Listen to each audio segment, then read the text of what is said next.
सभी प्यारे भाइयों को जय हिंद। जैसा कि आप सभी लोग जानते हैं कि आज पहले शिफ्ट का पेपर हो चुका है बेटा यूपी पुलिस कांस्टेबल का, और वो घड़ी आ चुकी है जिसमें मैं आप लोगों को प्रूफ करता हूं कि बेटा डीएस कॉन्सेप्ट क्यों जरूरी था, मल्टीपल गिवन कॉन्सेप्ट क्यों जरूरी था। अगर किसी ने ये कहा था कि बहुत सारे लोग ये कह रहे थे कि अरे मास्टर तो यूट्यूबिया है, यूट्यूब से ज्ञान लेता है, अब उनके सीधे मुंह पे तमाचा है। अब बेटा ये क्वेश्चन आया कि एक वस्तु पर एक निश्चित कीमत पर बेची जाती है, उस कीमत के 2/3 पर बेचने पर व्यक्ति को 10% की हानि होती है, मूल कीमत पर लाभ प्रतिशत ज्ञात कीजिए। बेवकूफ है हम जो पढ़ा रहे थे मल्टीपल गिवन कॉन्सेप्ट और पेन फ्री कॉन्सेप्ट, बेवकूफ थे हम। यूट्यूबिया मास्टर आपने समझ लिया था। लगाइए, हम तो देख के आंसर इसका बता सकते हो, और जो बच्चा मेरा होगा उसने देख के आंसर मारा होगा। जहां पे 1 सेकंड का क्वेश्चन है वहां पे आप इसमें लगाइए फार्मूला। कौन सा लगाएंगे? मानिए XY, ठीक। अब देखो मेरे बेटा, मैं हमेशा आपसे कहता था कि जो नीचे वाली संख्या होती है वो हमेशा मूल होती है। सही है या नहीं है कमेंट करके जरूर बताना। तो 2/3, अगर 2 की वैल्यू बेटा 90% है, कितनी है बेटा 90, तो 3 की क्या आ जाएगी? ये कितने गुना पे है? 45 गुना पे। 45 गुना पे इसको बैठाओ, कितना आ गया? 135%। और परसेंट घटता बढ़ता हमेशा 100 से है, तो कितना बढ़ रहा है? 35%। तो 3 की वैल्यू क्या आ जाएगी बेटा? मूल संख्या क्या आ जाएगी? मूल कीमत पर लाभ कितना आ जाएगा बेटा? 35%। खत्म बात, ठीक। चलो आगे चलो। अब मेरे भाई आपकी शिफ्ट में ये क्वेश्चन आया था, अब बताइए अगर आपके पास कोई कॉन्सेप्ट नहीं है तो अब जाके अब आप वहां जोड़ेंगे, पहले इससे जोड़ेंगे, फिर यहाँ क्वेश्चन मार्क लिखेंगे, फिर इससे घटाएंगे। इतना टाइम है? हाँ, मैं डीएस पढ़ा रहा था तो जो है लोगों को लग रहा था कि अरे नहीं ये तो यूट्यूब से ज्ञान लेके पढ़ाया है। उनके मुंह में फिर तमाचा है। बेटा डीएस से डायरेक्ट सॉल्व हो रहा है, कर लीजिए डीएस से। और जो मेरा बच्चा होगा, जो मुझसे पढ़ा होगा, उसने मात्र 2 से 3 सेकंड में आंसर किया होगा। कैसे किया होगा? उसने कहा होगा कि सर विमल सर के द्वारा डीएस पढ़ाया गया था। 9 खत्म करो बेटा, 7 2 9, कितना बचा? 5 1 6 प्लस, ठीक है, 8 1 9 6 3 8 1 9 6 3 9 6 3 9 8 1, देखो 8 1 9, ठीक है, 6 3 9 3 2, यहां बचा बेटा कितना? 5। कितना बचा बेटा? 5 प्लस क्वेश्चन मार्क। यहां का डीएस बेटा कितना आया? 9 से 9 खत्म करो, 9 से 9 खत्म करो, 8 1 9 करो, यहां आया 6, ठीक है बेटा। यहां आया 6 6 5 कितना होता है बेटा? 11 11 का डीएस कितना होता है? 2।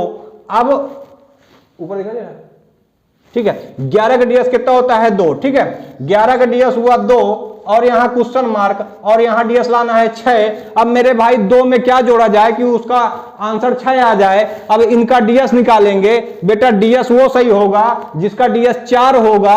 2 और 4 कितना हो जाएगा? 6 हो जाएगा। खत्म करनी है बात। अब उनको मैं क्या समझाऊं कि मैं जो यहां एग्जाम के अनुसार पढ़ाइए, कचड़ा मत पढ़ाइए। बार बार कह रहा हूं, मैथ कोई ऐसी चीज नहीं, मैथ को एकदम जीवन से जोड़ दीजिए। बार बार विनती करता हूं उन टीचरों से जो एक्स और वाई लेके चले हैं। देखो अब इसका बेटा डीएस देखो, मैं सबका अलग अलग निकाल रहा हूं इसलिए टाइम लग रहा होगा, लेकिन मुझे सीधा सीधा आंसर दिख रहा है। कैसे? देखो 7 2 9 हटाइए सर, 5 1 6 6 3 9 खत्म। इसका डीएस कितना आया? 5, ठीक है। यहां पे डीएस देखो 7 2 9 6 3 9 5 1 6, इसका डीएस आया बेटा। इसका डीएस 6 नहीं जोड़ना, जिसका डीएस 4 आए। देखो 8 1 9, ठीक है, 8 1 9, फिर उसके बाद बेटा 5 3 8 8 1 9, ठीक है, 7 2 9 खत्म करो। इसका डीएस 9 आया। अब इसका देखो बेटा, ठीक है, 6 3 9 8 1 9, ठीक है, 7 1 8 8 5 13, 8 5 13 होता है सर, ठीक है। 13 का डीएस कितना होगा? 4। अब यहां रखो 4, तो बेटा 6 ये हो गया, 6 ये हो गया। मैं बार बार डीएस में बताया था कि क्वेश्चन का डीएस और आंसर का डीएस बेटा मैच होना चाहिए, सेम होना चाहिए, तभी आपका आंसर सही आएगा। समझ रहे हैं? जब मैं ये सारी चीजें बताता था तो कुछ लोग कहते थे अरे नहीं ये तो भाई साहब बहुत लेवल हो गया, डीएस ऊएस कुछ नहीं होता। प्रूफ है आपके सामने, देखिए डीएस कैसे लग रहा है, ठीक है। अगले क्वेश्चन पे चलिए। तो और ये यूपी पुलिस का क्वेश्चन है बेटा, फर्स्ट शिफ्ट में आए हुए हैं और मैं लगभग 1 बजे इसको शूट कर रहा हूं, लेकिन आपको मिलेगा अपलोड होकर 9 बजे। तो हाँ, तो मेरे भाई कुछ ये ना सोच लें कि सब पूरा एनालिसिस लेके जो है करवा रहा है बेटा। ये 60 स्क्रीन बच्चों के क्वेश्चन आए हैं, उन्हीं क्वेश्चन का मैं जवाब दे रहा हूं। जितने भी क्वेश्चन आए उनके जवाब दे रहा हूं, मुझे निकलना भी है, इसलिए टाइम नहीं है, नहीं तो मैं तो पेट का पानी हिला देता मैथ में। ठीक है, चलिए अगला क्वेश्चन देखिए। चलिए मेरे भाई अब अगला क्वेश्चन है। मुझे तो इतनी हंसी आ रही है यार कि कुछ मेरे बड़े भाई, मान लीजिए भाई बड़े भाई हैं, लेकिन उनके मुंह से मुझे यह शोभा नहीं दिया कि ऑप्शन नहीं देखे जाते। क्या सर? ऑप्शन नहीं देखे जाते। मैं अपने बच्चों को बार बार कहता था कि बेटा ऑप्शन देखो, ऑप्शन देखो, ऑप्शन से 80% चीजें आपकी सॉल्व हुई होंगी। ठीक है, और यहाँ की जो मैथ की लॉबी है, जो मैथ के टीचर हैं, उन्होंने ये कहा कि यहाँ का बच्चा दिल्ली और इलाहाबाद की मैथ नहीं पढ़ेगा भैया, उसको तो जो है एकदम यक्स मान लो, 13 यक्स 9 यक्स, उसके बाद यस 13, फिर बड़ी संख्या निकालो। उनको तो ऐसा लगा था, लेकिन मैं अपने बच्चों से बार बार दावा कर रहा था बेटा पढ़ लो, डीएस मल्टीपल, ये सारी चीजें आपको काम में आएंगे। अब देखो इसमें सीधा सीधा मल्टीपल देखो, आंसर निकाल दो। ठीक है बेटा, अब देखो, अब उन भी मास्टरों से मैं बार बार विनती ये करना चाहता हूं कि भैया पढ़ाना चालू कर दो, मैथ को कैसे धंधा ना बनाओ, पढ़ाई को बिल्कुल धंधा मत बनाओ बेटा। वो सर ऐसा पढ़ाइए कि बच्चों के दिमाग में क्लिक करे और एग्जाम में भी वही चीज क्लिक करे। मैं 1 से 1.5 महीना जो भी रहा ना, उसमें बच्चों को मैंने यही चीजें सिखाई हैं कि आपको अटैक कैसे करना है, क्वेश्चन को देखना कैसे है आंसर। लेकिन यहाँ की मैथ की लॉबी इतनी हावी हो चुकी थी कि अरे भाई साहब, ये तो एकदम जो है दूसरे ग्रह से आ गया है मैथ पढ़ाने, यहाँ ये नहीं चल पाएगा। मुझे रहना भी नहीं था बेटा, बिल्कुल नहीं रहना था। मैं लौट के वापस आऊंगा, आपसे वादा करता हूँ लौट के वापस आऊंगा। अगर मऊ रानीपुर का जो है मैथ का माहौल ना बदला तो बताना। ठीक है, लौट के वापस आऊंगा नए रूप में, नए चेहरे पे। देखिए इसका संख्याएं इतना अनुपात में है इनका। और हाँ, ये जो सारे क्वेश्चन जो करवा रहे हैं बेटा, जो फर्स्ट शिफ्ट के मेरे बच्चे एग्जाम दिए होंगे वो अपना मिला लेंगे। सारे फर्स्ट शिफ्ट के क्वेश्चन हैं। अब हमने कहा दो संख्याएं इतने इतने के अनुपात में है, यदि इनका एचसीएफ इतना है तो बड़ी संख्या क्या होगी। मैंने कहा संख्याएं, दो संख्याएं, चाहे एक संख्या बेटा वो एचसीएफ से डिवाइड होगी। पहली बात तो मैंने समझाया था, जो एलसीएम भी होगा वो भी एचसीएफ से डिवाइड हो गया। पहली संख्या होगी वो भी एचसीएफ से डिवाइड होगी, दूसरी संख्या होगी वो भी एचसीएफ से डिवाइड होगी, दोनों संख्याओं का गुणनफल होगा वो भी एचसीएफ से डिवाइड होगा, और दोनों संख्याओं का योग होगा वो भी एचसीएफ से डिवाइड होगा, और सबट्रैक्ट होगा तो वो भी एचसीएफ से डिवाइड होगा। अरे महाराज कहां एक्स के चक्कर में पड़े हो भैया यार। देखो 13, अब 13 का मल्टीपल देखना है, लेकिन यहां देखना है बड़ी संख्या बेटा। अब 13 का मल्टीपल कहेंगे सर सब है, तो सब है तो कोई बात नहीं, जो सबसे बड़ा हो भैया आपका आंसर हो जाएगा 169।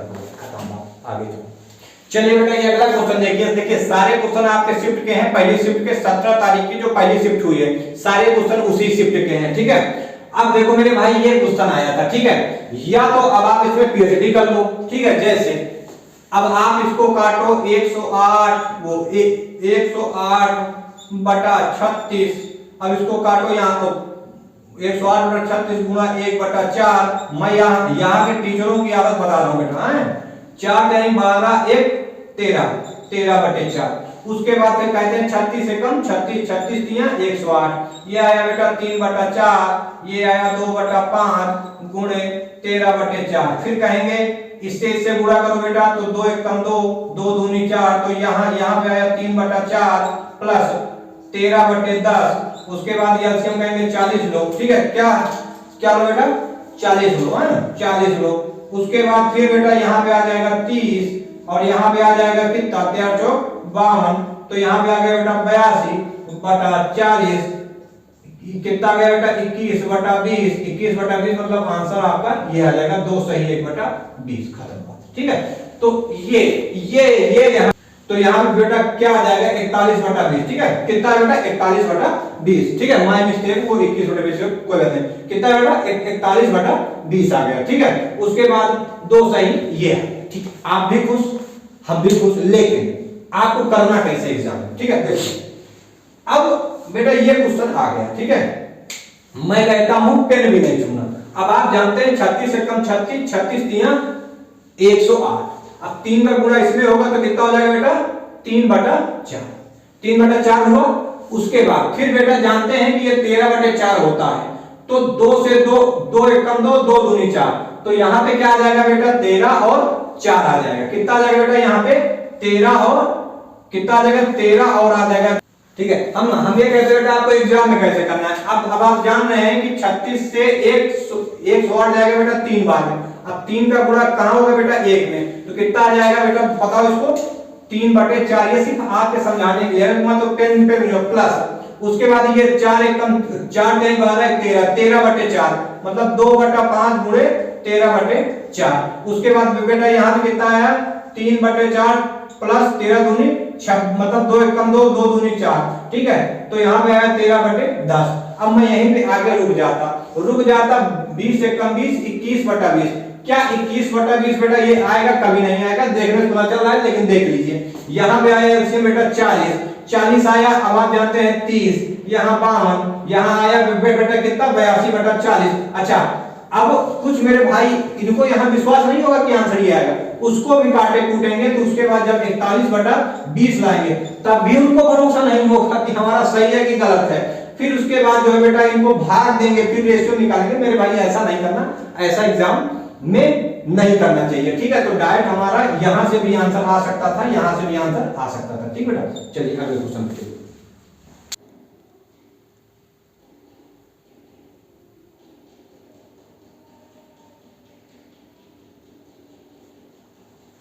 अब मेरे भाई अगला क्वेश्चन ये है, देखो। अब जिसको x और y मानना है लगाने दीजिए। अभी कुछ दिन पहले मैंने एज वाले क्वेश्चन पढ़ाए थे, उसमें मैंने अनुपात वाले क्वेश्चन पढ़ाए थे। हमने कहा था अगर जितने की वृद्धि हो रही है उसमें भी वृद्धि कर दो, नया अनुपात ये हो जाता है। और उसके बाद क्या पूछा है बेटा? वर्तमान का पूछा है। क्या हमसे पूछा है? वर्तमान का पूछा है। हमने कहा सीधा सीधा मल्टीपल देखो, आंसर देख लो बेटा। रोहन और सोहन का वेतन 2:3 के अनुपात में है। यदि प्रत्येक के वेतन में बेटा 2000 की वृद्धि हो जाए तो नया अनुपात 40:47 हो जाता है। ठीक है, सोहन का वर्तमान वेतन क्या है? 40:57 हो जाता है। ठीक है, अब सोहन का वर्तमान वेतन क्या है? जैसे पहले हमारा वेतन 1 रुपए था, अब मान लो हमारे वेतन में 2 रुपए की वृद्धि हो गई, तो अनुपात इतना हो गया, तो हमारा वर्तमान वेतन क्या हुआ बेटा? ये आपका रोहन है, ये सोहम है, ये रोहन है, ये सोहम है। ठीक है, अब सोहन का वर्तमान वेतन क्या होगा? अब हम कह रहे हैं बेटा इस सब में 2-2000 की वृद्धि कर दो। 2-2000 सब में क्या करना है? 2-2000 सब में 2-2000 सब में 2-2000। ठीक है, 2000। अब उसके बाद बेटा देखना है कि 57 किसको डिवाइड करेगा। अब आप कहते हैं सर हमको 57 का नहीं आता, लेकिन 19-53 होता है, तो 19 का देख लीजिए पहले। ठीक है, 19 का देखिए तो क्या बेटा 25, मान लो 25,500 में 2000 जोड़ दोगे तो 27,500 क्या 19 से भाग जाएगा? सर नहीं जाएगा। जब 19 से नहीं जाएगा तो 57 से कहां जाएगा? ठीक है सर, 34 में से 2 जोड़ो तो 36 आता है। क्या बेटा 36 19 से भाग होता है? अब बिल्कुल नहीं होता सर। उसके बाद 2000 क्या 22 19 से भाग होगा? सर नहीं होगा, बिल्कुल नहीं होगा। उसके बाद अब 17 2 19, जब बेटा 19,000 है, क्या 19,000 क्या 57 से भाग होगा? आप सब कहेंगे बिल्कुल होगा, बिल्कुल होगा। तो आपका आंसर क्या आ जाएगा बेटा? 17,000। आंसर डी हो जाएगा। अब क्या है देखो, मुझे क्या है बेटा टाइम मुझे निकालना है। ठीक है, तो टाइम की है कमी। बाकी जितने भी क्वेश्चन मैथ के आए थे 18-19 क्वेश्चन, सारे क्वेश्चन में बेटा पेन नहीं टच करना था। बस मैं आपको यही पढ़ा रहा हूं। अगर आपसे ये कहा जाएगा कि क्वेश्चन बहुत इजी आया था, तो बेटा सिर्फ आप के लिए इजी नहीं आया था, प्रयागराज के बच्चे, दिल्ली के बच्चे, कितने सारे बच्चे, फिर सबको इजी आया था। जब आपको जो चीज इजी लगती है तो समझो कि आपसे अच्छे स्टूडेंट कितने बैठे हैं, समझ पा रहे हो? तो ये चीजें बच्चा वही बाजी मारेगा जो टाइम टेकन पे काम करेगा। मैं आज भी बोल रहा हूं, अगर आपको टाइम मैनेज करना नहीं आता तो सिलेक्शन से दूर रहें, लिख के रख लीजिएगा। ठीक है, और बार बार मैं एक रिक्वेस्ट और कहता हूं कि यहां इस जगह, जिस जगह मऊरानीपुर में हूं बेटा, प्रतिभा की कमी नहीं है, बिल्कुल प्रतिभा की कमी नहीं है। आप लोगों को दिल्ली, पंजाब, बनारस नहीं जाना, यहीं पे पढ़ना है। लेकिन पढ़ना वो है बेटा जिसमें एग्जाम निकल जाए, कचरा नहीं पढ़ना। ठीक है, इन्हीं सब बातों के साथ बेटा मैं जय हिंद करता हूं और मैं सभी बच्चों को ढेर सारा प्यार, ढेर सारा आशीर्वाद। बच्चे आप अपनी मंजिल को प्राप्त करें। मैं भगवान से, मां गंगा से यही कामना करूंगा। जय हिंद, जय भारत। जल्द ही आप लोगों से मुलाकात होगी। वंदे मातरम।